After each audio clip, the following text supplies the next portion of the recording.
Mosquitoes are more than just a little nuisance, y'all.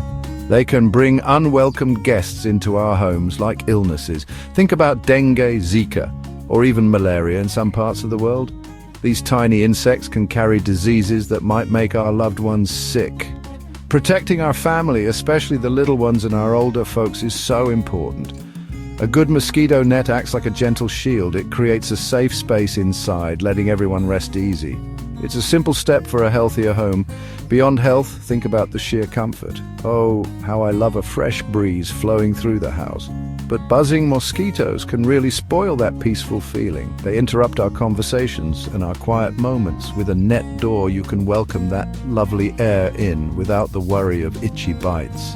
Imagine peaceful evenings on the porch or a good night's sleep with the windows open. A mosquito net helps make your home a true sanctuary, a place where you can truly relax and just breathe. Now let's talk about making one yourselves.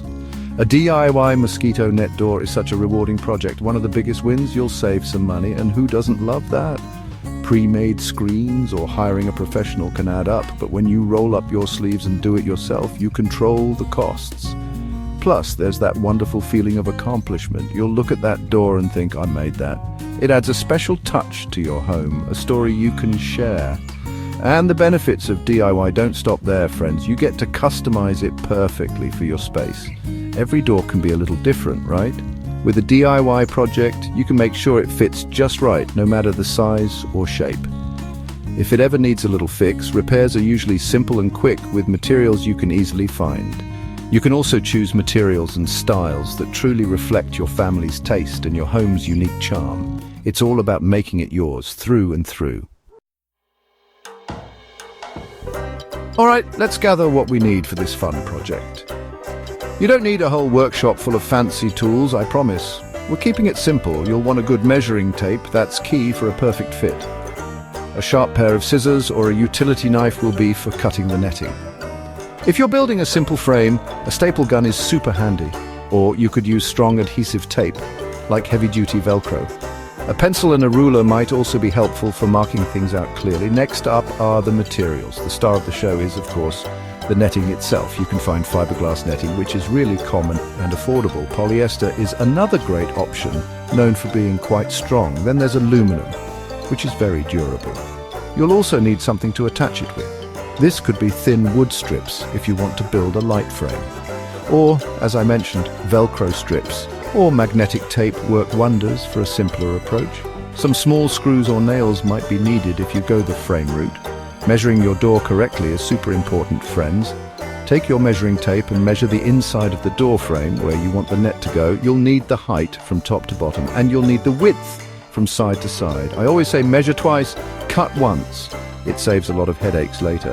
Think about whether your net door will sit on the inside of your existing door frame or on the outside face of it. This might slightly change where you take your measurements.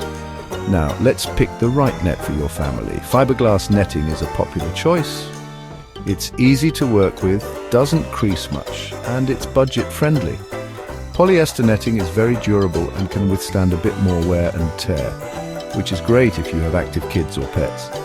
Aluminum screening is tough too, but it can sometimes dent. Also think about the mesh size. If you have very tiny insects like no-see-ums in your area, you might want a finer mesh to keep them out effectively. Okay, let's get to the making. First, we'll cut the netting. Carefully unroll your chosen mosquito netting on a clean, flat surface. A large table or even a clean floor works well. Using the measurements you took earlier for your door frame, add a little extra. I'd say about 2 to 3 inches on each side. This extra bit gives you room to attach it to a frame or to overlap if you're using Velcro. Use your sharp scissors or utility knife and cut slowly and steadily. A straight cut makes all the difference. Next, you can decide if you want to build a simple frame. This isn't always necessary, but it can make the net door feel a bit sturdier, especially for larger openings. You can use lightweight wood strips like pine. Cut 4 pieces to create a rectangle matching your door opening dimensions. You can join the corners with small L brackets and screws, or even use wood glue and some small nails for a simple butt joint. If you're skipping the frame, you're ready to think about direct attachment to your door frame. Now it's time to attach the net to your frame or directly to the door. If you've built a wooden frame, lay the netting over it. Gently pull the netting taut, but not so tight that it distorts the frame or the mesh. Start stapling it to one side, then move to the opposite side, pulling gently as you go. Then do the top and bottom. If you're using Velcro or magnetic strips, attach one side of the strip to the edges of your netting and the other side to your clean door frame. Press firmly to ensure it sticks well. Finally, let's install your new Mosquito net door. If you made a framed net, you can attach it to your door jamb using a couple of small hinges on one side. Add a simple handle or a pull cord to the other side so it's easy to open and close. For Velcro or magnetic versions, carefully align your net with the strips on the door frame and press them together. Test it out, open and close it a few times, make sure it seals nicely all around to keep those pesky bugs out. Let's add some wonderful finishing touches to make your new net door even better. How about making it self-closing? You can attach a few magnets along the opening edges. This way it will gently snap shut behind you. It's so handy, especially when your hands are full. Some folks even add zippers if they want a very secure closure or need to access a specific part of the opening. You could also add a weighted strip along the bottom edge of the net. This helps it hang straight and keeps it from blowing in the breeze. If you have little ones or furry friends, we want to make sure it's safe and durable for them too.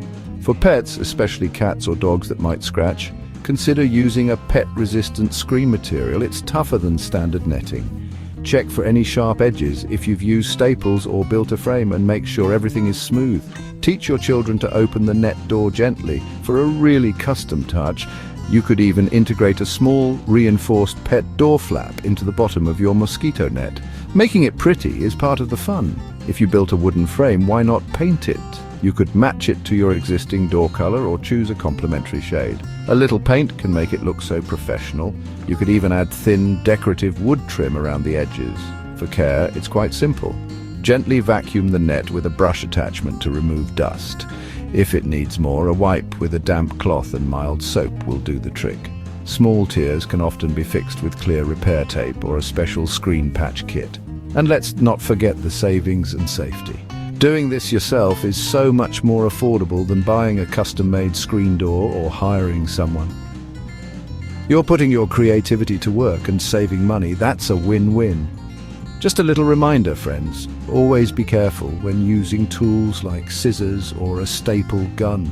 Safety first. Now, step back and admire your work. You've created a more comfortable, buzz-free home for your family to enjoy. That's something to be truly proud of.